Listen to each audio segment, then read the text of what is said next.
Hello there, it's Fiona from Weekly Sewing Bee. So today we are going to make one of these fabulous wax crayon rolls. Now these are great and you can make them as long as you like. This one is a 20, but you could make a 72 one if you wanted. So yeah, that's what we're doing today.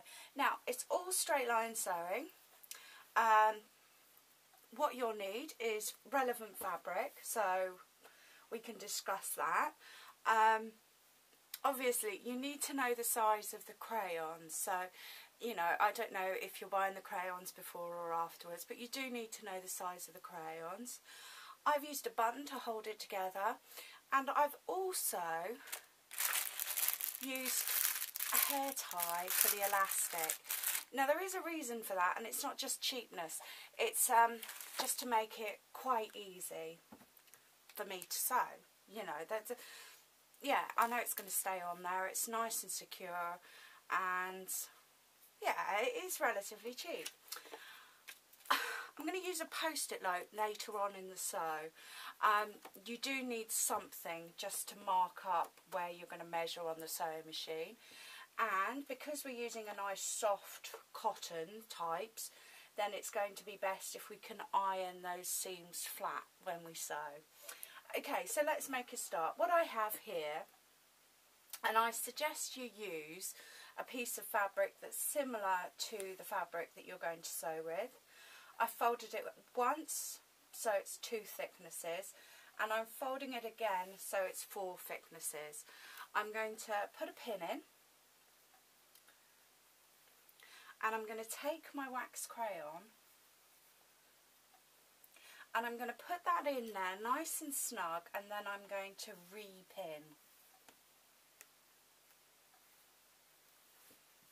Okay, so I'm happy with that. I'm now going to take my wax crayon out.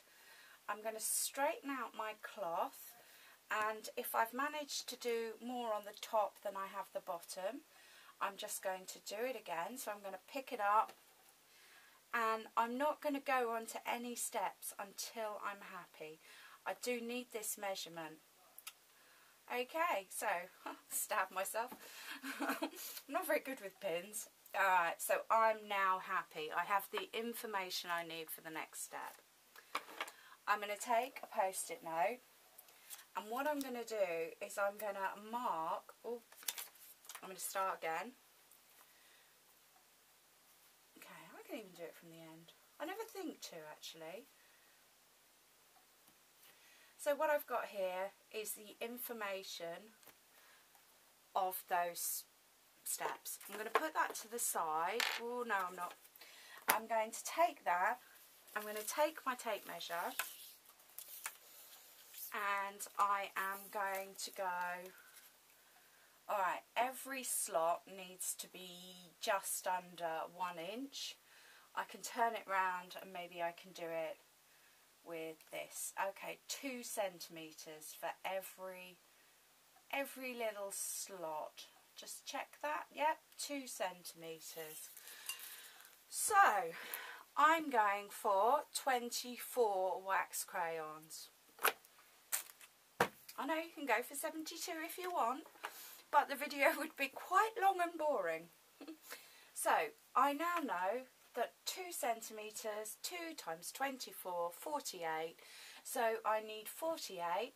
Then I need my hem allowance each side. And you know, I'm quite nice to myself.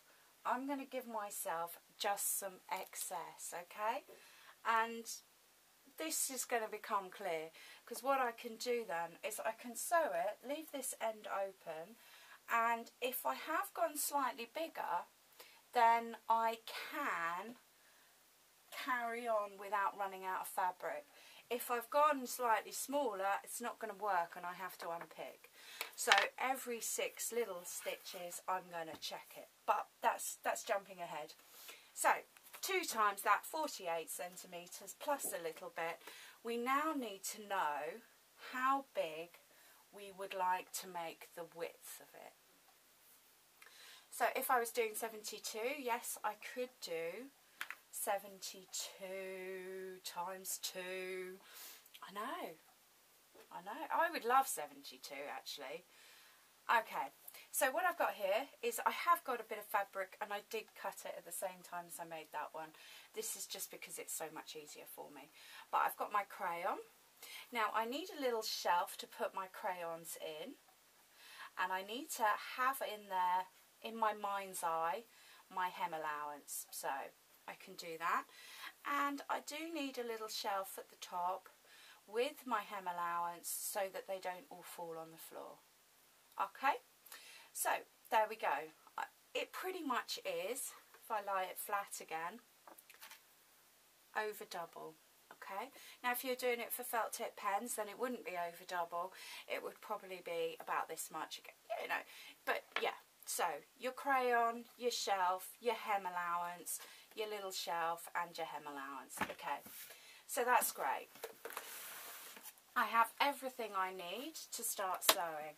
First line of stitches I'm going to do is I'm going to sew down to the end of my extended length of fabric.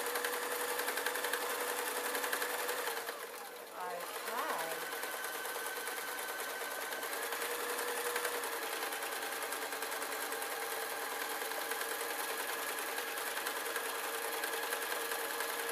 Alright, now I know, when do I pause the camera? So I've extended the fabric and I've sewn the fabric, and I need to do this on both sides. Now I've chosen a flannelette which is nice and soft, but I would recommend a firm cotton, just a really nice firm cotton.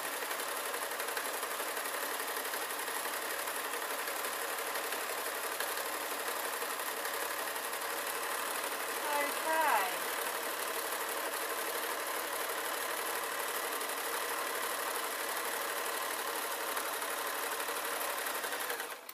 Great job. I suppose I could have stopped the camera for that really. Oh, I never know. What I'm going to do now is I'm going to turn it inside out, and this would be an ideal time just to press those seams with an iron. But what I'm going to do is I'm going to choose which side I want on the outside and which side I want on the inside, and I'm going to make where I want my shelves. So I've gone up enough and I'm going to go up enough. So, and then I'm going to take my wax crayon, and yeah, I'm happy with that. So I am now going to mark with a pin. Now I'm not marking the folds, I'm marking where they did fold. So I've laid it flat again, and I folded it over there, and I folded it over there. Okay, so I'm going to turn it back the other way.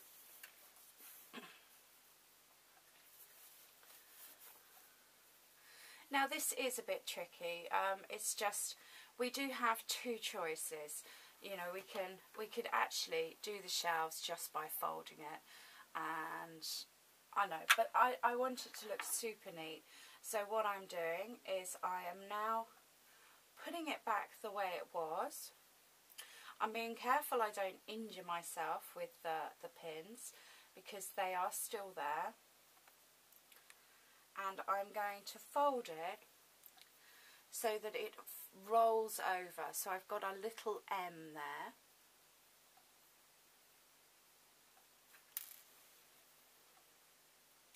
And I'm going to make sure that that little M is in a straight line, so it rolls all the way down along the top of the pen holder, the crayon holder.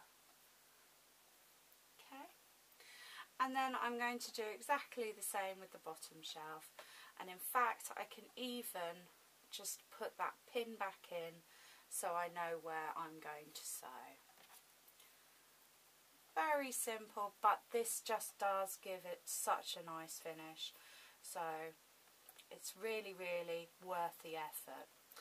Okay, I'm going to take my pin out again because I don't want it caught up in the sewing machine, and I'm going to repin my fabric using that as a marker, and I'm going to go down and use my M again.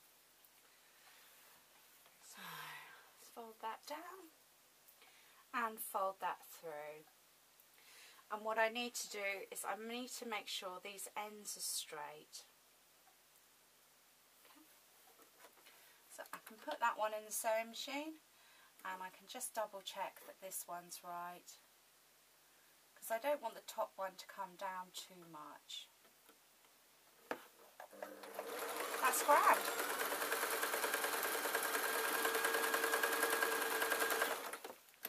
Okay. So I'm now going to go back to turning it round the right way round, and I'm going to make use of my post-it note. I need to unpluck this, so I'm going to push into the corners those shelves that I'm going to use for the crayons.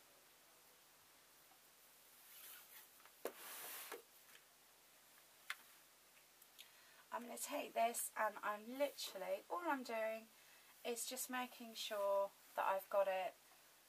I want a little flash of the lining on the top here, but I want that consistent all the way down. And I'm going to do the same all the way along, and then place just a pin just to keep it in the right sort of line. And I'm going to do exactly the same with the top, just to make sure that everything is all lined up and ready for the sew. Okay, I don't need this in here, but I like it in there. Alright, next job. Make sure everything's happy. That sounds fair, doesn't it? And then I am going to place my fabric under my sewing machine. I'm going to take my post-it note with my little lines on, and if I use this as a guide, so that I start sewing at the top with that little strip from the lining, and I'm going to make sure that's straight, and then I can put that there. And all I'm doing is, with the first one, I'm going to give myself just a couple more millimetres, just so that it goes in snugly. A couple of reverse stitches, sew down. I'm going to leave the needle at the top, and then a little tug, and I'm going to come back, and I'm lining that stitch up with there, and then I am putting the needle down, reverse it. I know. So you see what I mean? There's a lot of sewing. And then again, up, reverse stitch. Leave the needle at the top, so I've got free motion on my bobbin, and then bring it down, line up that, and every time I'm going to make sure that my thread is under my foot. This is just so that it doesn't pucker, but you can see that it's that way. It's quite easy, and this post-it note's not going to mark or damage the machine in any way. Okay, so after 24 gaps, I'm going to stop when I get to sort of this far from the end, and I'm going to count them. But every 6 or so gaps on my sew, I am going to just put my crayon in and check that I'm not going too large. If it's too baggy, it does look a bit untidy. But if it's too small, then obviously it's not worky. Alright, I'm pouring. Hi, welcome back. Okay, so all I've done is my little stitches. I've got one to do, and I have the correct amount of leftover, and I've checked it all the way. Go over there. Okay, I am going to now trim off the end. I need 1 space and I need 1 hem allowance, and I can take my pins out and I can literally just go straight up. Now, because we went to all that trouble at the beginning of the sew to get this end perfect, we now have the issue of getting this end perfect. I'm going to leave a pin on the top. This is just to make it slightly easier for me. All I need to do is I need to pop that down, pull that too, and it is, I'm sorry, but I'm just going to wiggle it really. So I'm pushing the seam in there, and I am going to fold that over and fold that over, and then I'm going to make use of that pin that I just took out, and I'm going to put that pin back in. I know, but you know, we're making a present for a friend here, so yeah, a friend, or a little friend at least. So yeah, it's worth taking the time, but I do think it is fiddly. I know it is. I make no qualms.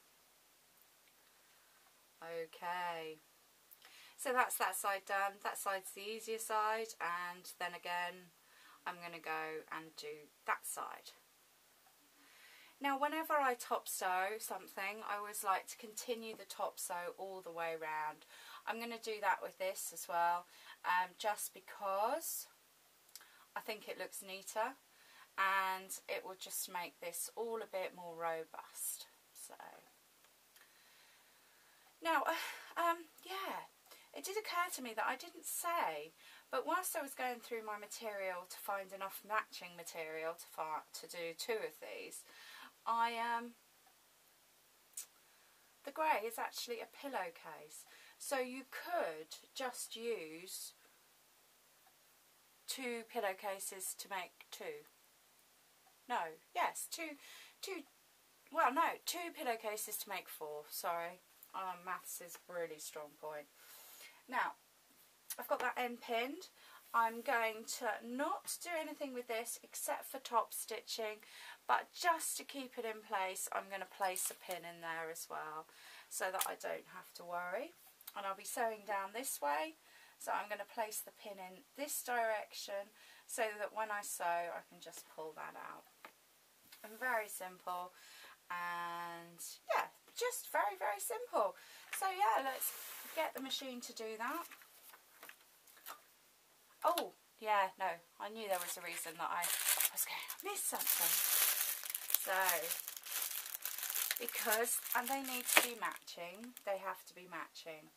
What I've got here is a hair tie, relatively cheap hair tie. I'm going to fold it over like that and push it in that gap in between the bits that don't have the fold on it. And when it's in there, I'm going to pull it out slightly, level it off. I'm going to make sure I don't sew anywhere near the metal, and I'm going to sew straight over that band. This is just so that I've got such a secure anchor. It's got to break all the stitches that go through it, a couple of stitches next to it, to be able to pull that metal band out. Alright, so I think I should switch the camera off. Oh no, yeah. Oh, I don't know actually. Yes, you've seen me top stitch before.